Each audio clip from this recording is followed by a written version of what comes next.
Welcome back to New Jersey Parent Politics. I'm Jim McQueenie. A manhole explosion in Morristown last August sent shockwaves through the utility community. Studies afterwards showed a neglected underground power system. My next guest is New Jersey's chairman of the Telecommunications and Utilities Committee, Assemblyman Upendra Chivukula. Thanks for joining us today. Thank you, Jim. Now, you're looking at reports. You actually went and looked at a lot of these things with the BPU, Board of Public Utilities, and the like. And when they finally went out there to look at these things, what did they really find? How bad was it, or how okay was it? Well, I think the reliability is a major issue, and the legislature has given the authority to BPU to oversee that, and utilities are supposed to maintain periodically, making sure that they don't degrade to that level, especially when you are underground. And we do have a call before you dig. That's one of the laws we have in the state.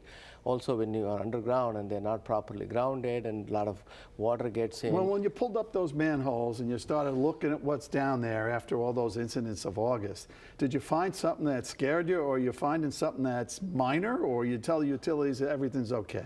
No, it is not minor, because if you look at the rust on the equipment, some of the things, if you have it in your home, then you'll only lose one customer. When you have these things serve thousands of customers, it is very scary. And we do have other issues with respect to stray voltage and all that. Well, let's go back to the infrastructure, or the rusting infrastructure, if you will, which is really a problem for a lot of things. There's decaying highways and such. And sometimes it's about government investment, lack of it, or sometimes it's about private investment you can't find. But in utilities are regulated by the state here through the BPU. Right. And it seems that when they're always asking for money for infrastructure, who complains, right? The ratepayers pay all the time, and they say it's too much. And then the political appointees, who are the BPU on this thing, sometimes agree with the public and cut those infrastructure requests down. So who's really at fault here? The public that says, keep my bill down but don't fix it? The regulators who say, oh, too much, because they hear the taxpayers, or ratepayers in this case here? Well, or the utilities who say, wait a minute, you didn't give us the money to do this. Which of those cases is it? Well, it is a responsibility of all of us to make sure the rates are kept as low as possible. But at the same time, if you don't fix the equipment in the right time, it is going to cost you that much more. Could be sometimes 3 or 4 times. It also comes at the cost of security and the safety of the people who live around there. And I think that's why we need to look at our policies in terms of periodic maintenance, how much is reasonable to allow. And at one time, they were allowing only 1% of the rate for infrastructure and that's what I was improvement. Alluding to, yeah. And I, as a chairman of the Telecom Utilities Committee, I said, look, that's not acceptable. You have to increase it more, because a lot of our transformers, a lot of our equipment is not, they're aging, and we need to replace them in a timely manner. But when you say in the Assembly, you say they should raise it. You say it to whom? The BPU?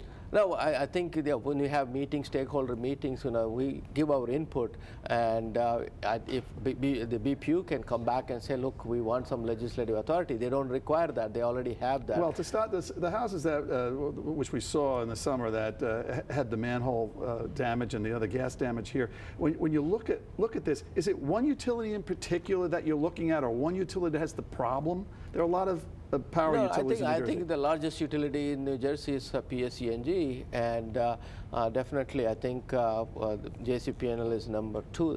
And so what we need to do is we cannot look at only one utility. When you come up with a reliability plan, one thing as a chairman of the committee, I would like to ask the BPU to make sure they have a reliability plan for each of the franchisees, whether it's Orange and Rockland, JCP&L, PSE&G. Do you think the environment is such that the BPU would accept your request to say essentially raise rates, because those rates have to be recovered to pay for the infrastructure repairs, which are costly? Well, if you look at it, I mean, if you don't fix it, what happens is that on a periodic basis, it is going to cost you a lot more, and it has to be eventually fixed.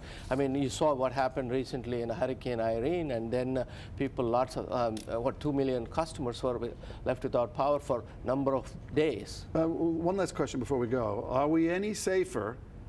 These things were popping all the time here. Are we any safer in New Jersey right now because you're looking at it, or are we not safer because you're not paying for the repairs? Well, I think we have a strictest regulations we have in New Jersey. Well, I think the key is to enforcement and making sure that periodically we take proactive actions. I think if we tell the ratepayers, look, if you start investing in the infrastructure improvements, I think we are better off in the long run. I think we can educate the consumers. So you think it's going to happen? It has has to happen, because otherwise we'll be without power for a long time, and also personal safety. How much are you going to value the loss of life?